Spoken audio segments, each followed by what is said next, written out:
आ, आज हम डिस्कस करेंगे गॉस डाइवर्जेंस थ्योरम। इससे पहले हमने ग्रीन थ्योरम पहले डिस्कस किया। पहले हमने डिस्कस किया ग्रीन थ्योरम। तो ग्रीन थ्योरम में क्या था? ग्रीन थ्योरम में क्या था कि एक 2D प्लेन में एक रीजन को एनक्लोज करने वाली जो बाउंड्री है वो ऐसे करके था, F1 dx plus F2 dy, F1 dx plus F2 dy is equal to क्या था? डबल इंटीग्रल, मतलब ये लाइन इंटीग्रल है, ये सरफेस इंटीग्रल है, ये क्या हो जाएगा? Del F2 by del x minus del F1 by del y और dx dy। ये था ग्रीन थ्योरम। और फिर उसके बाद हमने देखा स्टोक्स थ्योरम। तो स्टोक्स थ्योरम भी सेम इसी की तरह था। स्टोक्स थ्योरम में हमने क्या डिस्कस किया कि जो लाइन इंटीग्रल है वो सरफेस इंटीग्रल में कैसे कन्वर्ट होता है। तो लाइन इंटीग्रल क्या था? Line integral C F dot d r equal to क्या था? Surface integral curl of F d S. ठीक है, ये सरफेस इंटीग्रल। तो डी एस ये था। ये हमने किस में देखा? स्टोक्स थ्योरम में। तो दोनों इंटीग्रल में क्या हुआ? लाइन इंटीग्रल सरफेस इंटीग्रल में कन्वर्ट हुए दोनों थ्योरम में। ठीक है, ये 2 डायमेंशनल केस में होता है। और यहाँ पे क्या है, ये मतलब 3 डायमेंशनल या उससे हायर डायमेंशन केसेस में कहीं पे भी ये अप्लाई हो सकता है। ठीक है, अब हम पढ़ने वाले हैं Gauss divergence theorem. Gauss divergence theorem में क्या होता है? यहाँ पर क्या हुआ? लाइन इंटीग्रल कन्वर्ट हुआ सरफेस में, अब सरफेस इंटीग्रल कन्वर्ट होगा वॉल्यूम में।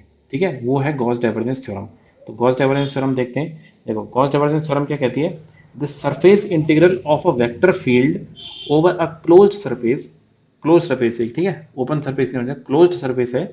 The surface integral of a vector field over a closed surface which is called flux. ठीक है, फ्लक्स किसको बोलते हैं? Surface integral through the surface is equal to the volume integral of the divergence over the region enclose by the surface. और mathematical expression उसका ये है, मतलब ये जो F vector dot n cap d S है, सरफेस इंटीग्रल को ऐसे लिखा जाता है, ये क्लोज सरफेस को दिखा रहे हैं। ठीक है, तो एक सरफेस क्लोज्ड है, मतलब जैसे कि क्या होता है, जैसे एक ये पैराबोलॉइड होता है, जैसे ना पैराबोलॉइड। पैराबोलॉइड कैसा होता है? इस टाइप से एक फिगर है जो ओपन है 3 डायमेंशनल स्पेस में। ओपन फिगर है तो उसमें नहीं लगेगी ये थ्योरम। ये क्या है कि कंडीशन क्या है कि क्लोज सरफेस होना, जैसे कि स्फीयर हो गया। ठीक है, ये ओपन सिलेंडर है, सपोज इन्फाइनाइट सिलेंडर है, इसकी लेंथ इन्फाइनाइट है, तो ये भी क्लोज्ड कर्व नहीं है। ठीक है, क्लोज्ड कर्व क्या होगा कि ऊपर से भी बंद है, नीचे से भी बंद है, इतना हाइट फिक्स है सिलेंडर की। यहाँ पे भी एक सरफेस है, यहाँ पे भी एक सरफेस है, और चारों तरफ इसका सरफेस है ही एक।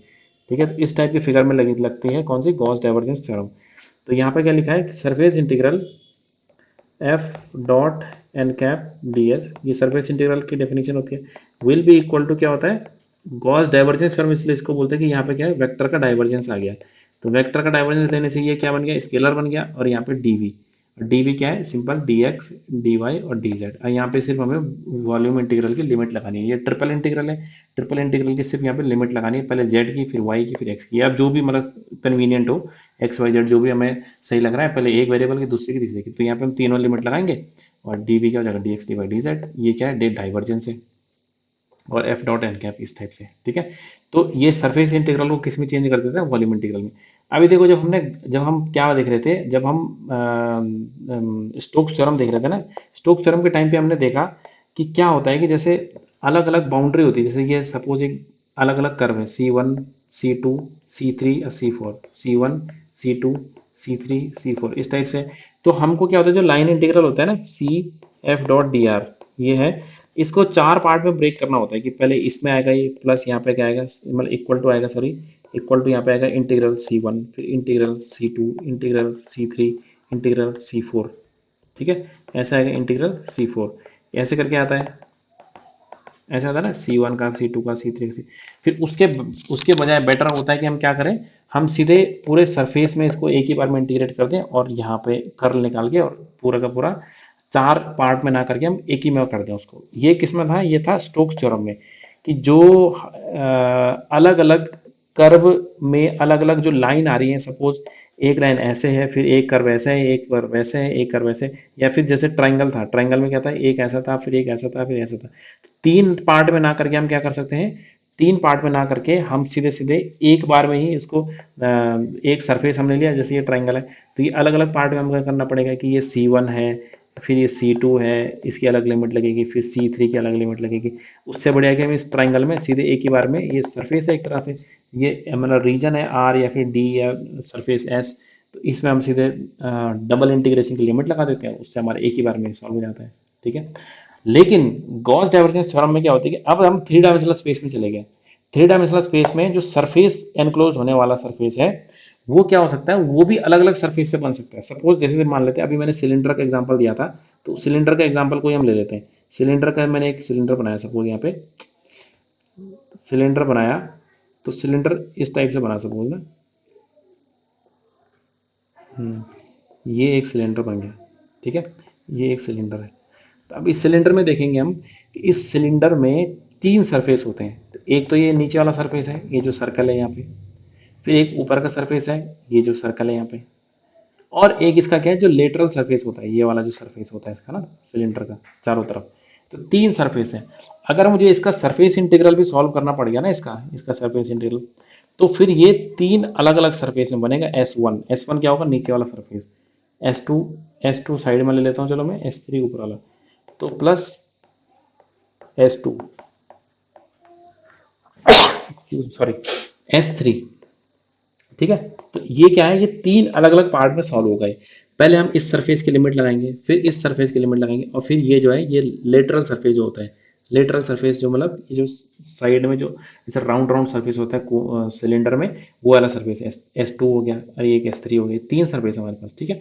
तो ये तीन सरफेस में, इसको हमें तीन सरफेस में अलग अलग करना पड़ेगा। उसी तरीके से मान लेते हैं, ये तो सिलेंडर का एग्जाम्पल था।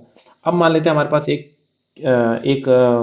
पैरेललोपाइड, या फिर चलो क्यूबाइड है हमारे पास एक ना, इस टाइप से क्यूबाइड है।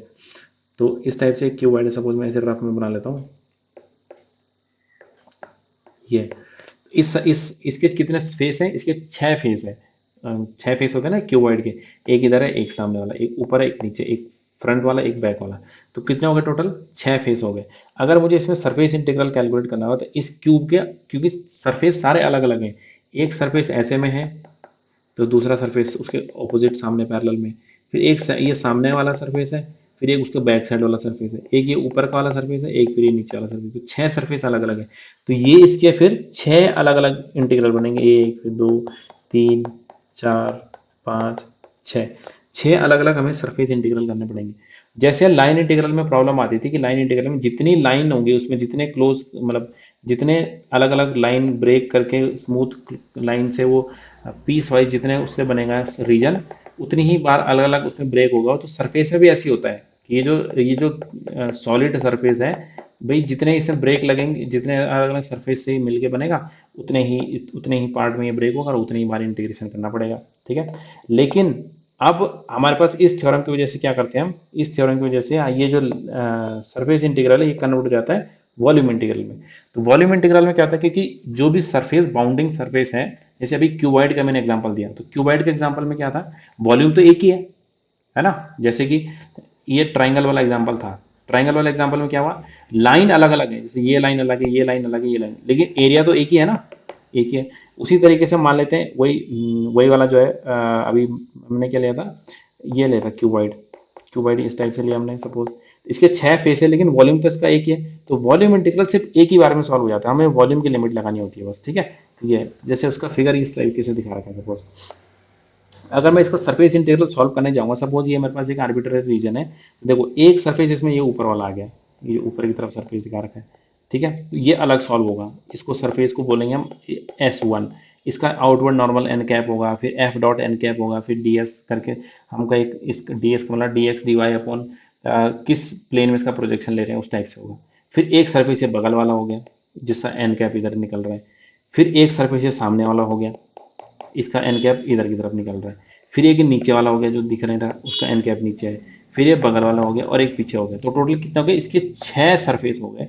तो इसके सरफेस इंटीग्रल को हमें छह अलग अलग पार्ट में सॉल्व करना पड़ेगा। ठीक है। लेकिन हाँ, क्योंकि गॉस डाइवर्जेंस थ्योरम है हमारे पास, तो गॉस डाइवर्जेंस थ्योरम से क्या होता है कि ये इसमें कन्वर्ट हो जाता है, और वॉल्यूम इंटीग्रल में एक ही बार में हो जाएगा। वॉल्यूम में हमें ये वी वॉल्यूम है, तो हम क्या लेंगे, इसके अंदर एक छोटा सा बॉक्स लेंगे, छोटा सा बॉक्स जिसके डायमेंशन क्या होगी, लेंथ उसकी dx है, विड्थ उसकी dy है, और हाइट उसकी dz है। तो इस छोटे से वॉल्यूम का ये जो छोटा सा वॉल्यूम है उसका लेंथ इंटू ब्रेंथ इंटू हाइट, ये होते हैं ना क्यूबॉइड का जो वॉल्यूम है वही होता है d x into d y into d Z.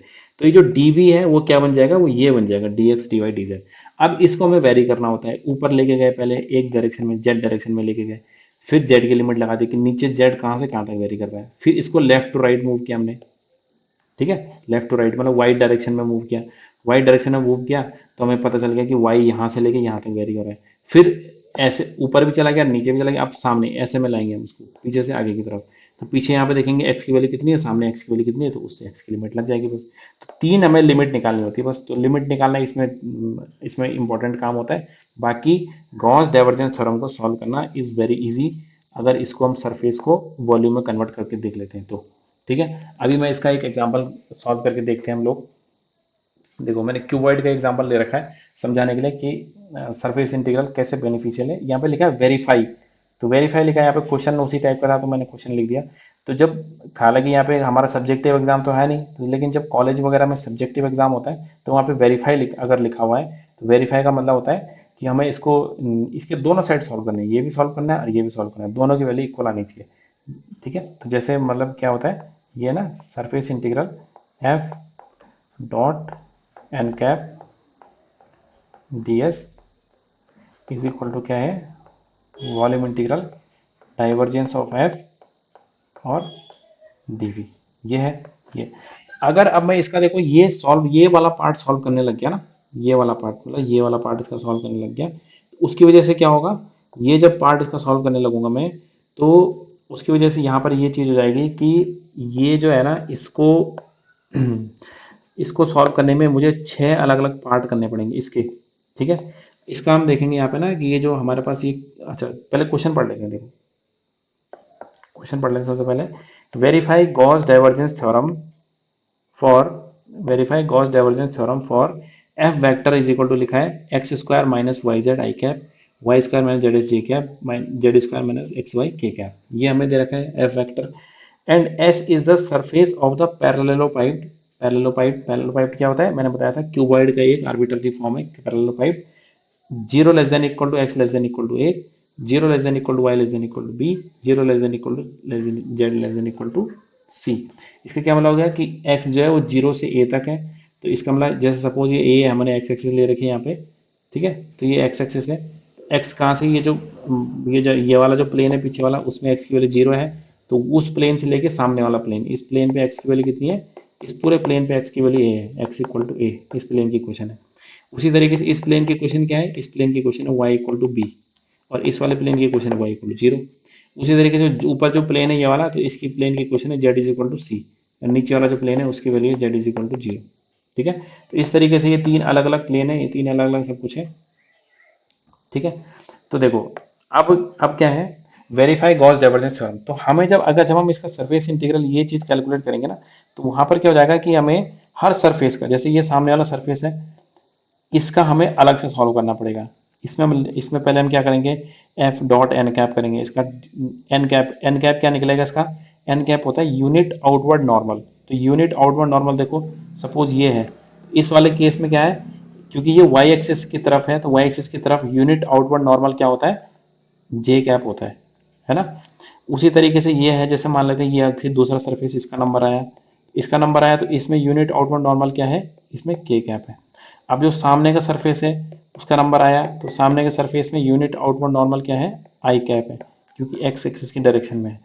उसी तरीके से इसके अपोजिट साइड मतलब ये जो फेस है ए बी सी डी, उसका अपोजिट फेस जो है उसका माइनस जे कैप है, नीचे वाले का माइनस के कैप है, और जो पीछे की तरफ जा रहा है उसका माइनस आई कैप है। इस तरीके से हमने सबके unit outward normal n cap पता लगा दिए।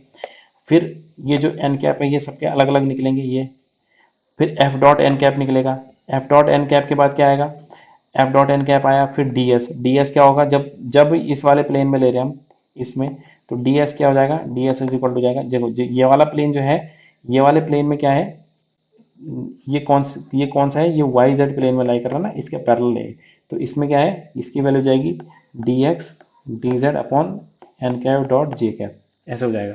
अब यहाँ पर क्या है, यहाँ पर जे कैप की वैल्यू भी एन कैप भी जे कैप है, तो जे कैप डॉट जे कैप 1 हो जाएगा, तो सिंपल इसकी D X and D Z हो जाएगी वैल्यू।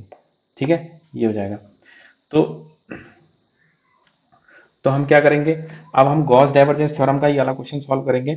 उसके लिए क्या है कि देखो एक बार क्वेश्चन पढ़ लेते हैं। Let sorry verify Gauss divergence theorem for F vector is equal to given है हमें, ठीक है। तो इसके लिए क्या करेंगे अभी हम सिर्फ राइट हैंड साइड को सॉल्व करेंगे, हम वॉल्यूम इंटीग्रल को सॉल्व करेंगे, ठीक है। गॉस डाइवर्जेंस थ्योरम क्या होता है, सरफेस को वॉल्यूम इंटीग्रल में कन्वर्ट कर देता है। तो क्या होता है देखो, यहाँ पर क्या है, यहाँ पर ये है सरफेस, हम सिर्फ वॉल्यूम इंटीग्रल को, हम राइट हैंड साइड वाले को करके देखते हैं, इस वाले को, ठीक है, इस वाले को करके देखते हैं। तो इस वाले को हमें क्या करना है, ये देखो एफ वेक्टर हमें गिवन है, कुछ नहीं है देखो, गॉस डाइवर्जेंस थ्योरम से तो ये बहुत इजीली सॉल्व हो जाएगा।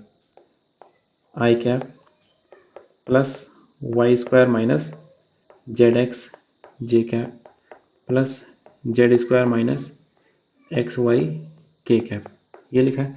तो जब मैं इसका डाइवर्जेंस निकालूंगा डेल डॉट एफ वेक्टर, तो डाइवर्जेंस क्या हो जाएगा इसका, क्या होता डाइवर्जेंस हमको पता है कि इसका एक्स के रिस्पेक्ट में, इसका एक्स के रिस्पेक्ट में, इसका वाई के रिस्पेक्ट में, इसका जेड के रिस्पेक्ट में पार्शियल डिफरेंशिएट कर दो बस। तो इसका एक्स के रिस्पेक्ट में करेंगे तो 2x आ जाएगा, वाई जेड का 0 हो जाएगा, प्लस इसका वाई के रिस्पेक्ट में करेंगे तो 2 आएगा, जेड एक्स का 0 हो जाएगा, इसका 2z हो गया। तो क्या हो गया, 2 कॉमन आ गया, ये आ गया x plus y plus z, ठीक है। ये आ गया डाइवर्जेंस ऑफ एफ वेक्टर, ये हो गया। अब हमको गॉस डाइवर्जेंस थ्योरम की वजह से क्या होता है कि सरफेस इंटीग्रल सीधे इसमें कन्वर्ट हो जाता है। तो हमको क्या निकालना है, now divergence of F d V. तो ये कितना हो जाएगा देखो, इसको मैं यहाँ नीचे लिखता हूँ, हमको क्या निकालनी होती है इसकी, मतलब ये इतना हो जाएगा देखो, ये 2x plus y plus z, और डी वी क्या हो जाएगा, d x d y d z. तो अब देखो हमें लिमिट देखनी है बस इसकी। तो लिमिट क्या होगी देखो, 2x plus y plus z d x d y d z. अब क्या होगा देखो, d x d y d z. अब इसमें क्या है, ये देखो क्यूबॉइड सबसे इजी फिगर होता है मतलब लिमिट लगाने के लिए, क्योंकि देखो अब सबसे पहले हम z की लिमिट लगाएंगे। z की लिमिट क्या है, यहाँ नीचे से शुरू हुआ, यहाँ पे z की वैल्यू कितनी है इस प्लेन में, मतलब हम क्या करते हैं, एक छोटा सा बॉक्स लेते हैं, ठीक है, एक छोटा सा बॉक्स लेते हैं इस टाइप से, छोटा सा, उसकी डायमेंशन dx, उसको मैं नीचे लाऊंगा उस बॉक्स को, इस प्लेन में आके मिलाओ। इस प्लेन की क्वेश्चन क्या है, इस प्लेन की question z is equal to 0 है, क्योंकि एक्स वाई प्लेन है। तो यहाँ पे होगी limit z is equal to 0 से लेके ऊपर इस बॉक्स को लेके जाएंगे, इस पे टच कर जाएगा ऊपर बॉक्स। तो इस वाले प्लेन की क्वेश्चन क्या है, इस वाले प्लेन की क्वेश्चन है z इज इक्वल टू सी। ये नहीं है z कहाँ से कहाँ तक वेरी कर रहा है, 0 से लेके c तक, तो यहाँ पे c आ गया। अब ये स्ट्रिप बन गई ऐसी लंबी सी। अब मैं इसको एक्स वाई डायरेक्शन में वेरी करूंगा, सॉरी वाई डायरेक्शन में वेरी करेंगे, तो वाई डायरेक्शन में वेरी करेंगे ऐसे। तो इस वाले प्लेन में जो लेफ्ट वाला प्लेन है, यहाँ पे वाई की वैल्यू 0 है, और यहाँ पर क्या है, वाई की वैल्यू b है, क्योंकि यहाँ पे लिखा है ना देखो, y 0 से b तक चेंज करता है, तो y इज इक्वल टू हो गया 0 से लेके b। और जब ऐसे स्ट्रिप बन गए तो फिर आगे पीछे वेरी करेंगे उसको। तो सबसे पीछे गए हम, तो वहाँ पे x की वैल्यू कितनी है, वहाँ पे x की वैल्यू है 0, और सामने है x की वैल्यू a, सामने वाले फेस पे x की वैल्यू a है। तो x equal to 0 to a। बस अब इस इंटीग्रल को सॉल्व करना है। सबसे पहले हम z के रिस्पेक्ट में, 2 तो बाहर आ जाएगा इंटीग्रेशन से, ये z के रिस्पेक्ट में सबसे पहले इंटीग्रेट करेंगे। तो सबसे पहले यहाँ पे क्या है देखो, ये है x equal to 0 to a है, y equal to 0 to b है। अब इसको z के रिस्पेक्ट में जब इंटीग्रेट करेंगे तो आएगा देखो x z plus y z plus Z square by 2 और dx एंड dy ऐसे होगा। मतलब जहां जहां पे x नहीं है वहां पे 1, मतलब x तो कांस्टेंट है, ये देखो यहाँ पे कांस्टेंट है, तो यहाँ पे 1 है तो 1 का इंटीग्रेशन z हो गया, यहाँ पे भी z हो गया, यहाँ पे z का जेड स्क्वायर बाई 2 हो गया, ठीक है। तो अब क्या करेंगे अगले स्टेप में, इसमें लिमिट रख देंगे। लिमिट क्या है इसकी, 0 से c, तो z की जहां जहां z आ रहा है वहां पे c रख देंगे, तो ये इतना आ जाएगा इंटीग्रल, ये हो जाएगा 2 times integral x equal to 0 to a y equal to 0 to b। जब देखो वहां पे रखेंगे तो C X plus C Y plus C square by 2 D X and D Y. अब y के रिस्पेक्ट में इंटीग्रेट करेंगे तो ये 2 ऐसे रहेगा, यहाँ पे आ जाएगा x equal to 0 to a। अब y के रिस्पेक्ट में इसको इंटीग्रेट करेंगे तो ये आएगा सी एक्स और y plus C y square by 2 plus C square y by 2, और लिमिट हो जाएगी 0 से b, और यहाँ पे बच जाएगा सिर्फ dx 2। देखो अब आएगा integral x equal to 0 to a। अब इसमें लिमिट रखेंगे, b को रखेंगे जहां जहां पे y आ रहा है, तो यहाँ बचेगा b c एंड x बचेगा, प्लस यहाँ पे क्या जाएगा b स्क्वायर बाई 2 और सी आ जाएगा, प्लस यहाँ पे क्या आएगा सी स्क्वायर बी बाई टू, इतना आ गया, और डी एक्स। अब इसको एक्स के रेस्पेक्ट में इंटीग्रेट करेंगे तो टू तो बाहर है, एक्स के रेस्पेक्ट में इंटीग्रेट करेंगे तो आएगा b c x square by two plus b square c by two x plus C square b by two x, और लिमिट है जीरो से लेके ए तक, तो आ जाएगा टू। अब ए रखेंगे तो आ जाएगा देखो A square B C by two plus आ जाएगा देखो A B square A C by two plus ये आ जाएगा C square A B by two. Two नीचे आके बाहर वाले टू से कॉमन कैंसिल हो जाएगा, तो आ जाएगा देखो ए स्क्वायर बी सी, तो इन तीनों में से ए बी सी को कॉमन ले लेंगे हम, और ब्रैकेट के अंदर आ जाएगा ए प्लस बी प्लस सी, तो ये इसका आंसर आ गया। ठीक है, तो ये इसका आंसर आ गया। अगर ये देखो कुछ नहीं करा हमने, से बहुत इजी है, हमने एक फंक्शन का डाइवर्जेंस निकाला, डाइवर्जेंस निकालने से क्या हो जाती है, मैंने बताया फंक्शन की इंटेंसिटी कम हो जाती है एक तरह से ना। इंटेंसिटी का मतलब देखो यहाँ पे एक्स स्क्वायर की टर्म, अगर सरफेस इंटीग्रल करेंगे ना अगर हम, तो एफ डॉट एन कैप करेंगे, एफ डॉट एन कैप का मतलब है एन कैप के साथ एन कैप क्या है, आई कैप आएगा, आई कैप आएगा तो ये वाली पूरी की पूरी टर्म आएगी, तो एक्स स्क्वायर भी आएगा, उसमें वाई भी आएगा, उसमें जेड भी आएगा, फिर इसमें वाई स्क्वायर भी आएगा, जेड भी आएगा, एक्स भी आएगा, ये भी आएगा, ये भी आएगा, तो अलग अलग इंटीग्रेशन, फिर उस हिसाब से हम वैल्यू रखेंगे, कुछ करेंगे। लेकिन इसका डाइवर्जेंस लेने से कोई डेरिवेटिव हो जाता है, वो भी पार्शियली, पार्शियली के मतलब क्या है कि इसकी ये वैल्यू सीधे सीधे जीरो हो गई, ये भी जीरो हो गया, ये भी जीरो हो गया। तो पार्शियल डेरिवेटिव लेने से क्या होता है कि जो दूसरे वेरिएबल की वैल्यूज होती हैं वो खत्म हो जाती है सीधे, तो यहाँ पे और जो एक्स वाला है वो भी कम हो जाता है, तो उधर कोई फंक्शन की इंटेंसिटी कम होगी, मतलब यहाँ पे ये फंक्शन थोड़ा सा लीनियर में कन्वर्ट हो गया, तो लीनियर में कन्वर्ट हो गया, उसका इंटीग्रेशन करना बहुत आसान है, तो इसको हमने इंटीग्रेट करा, इसका आंसर आ गया A B C into A plus B plus C. ठीक है, तो ये गॉस डाइवर्जेंस थ्योरम का एक एग्जांपल हमने सॉल्व करके दिखा दिया, हमने थ्योरम डिस्कस कर ली। अब हम इसके बाद क्या है, कुछ जो प्रीवियस ईयर क्वेश्चंस हैं आ रखे हैं एग्जाम्स में, उनको हम डिस्कस करेंगे अगले लेक्चर में, और उसके बाद वेक्टर कैलकुलस की पूरी लेक्चर सीरीज कंप्लीट हो जाएगी। Thank you.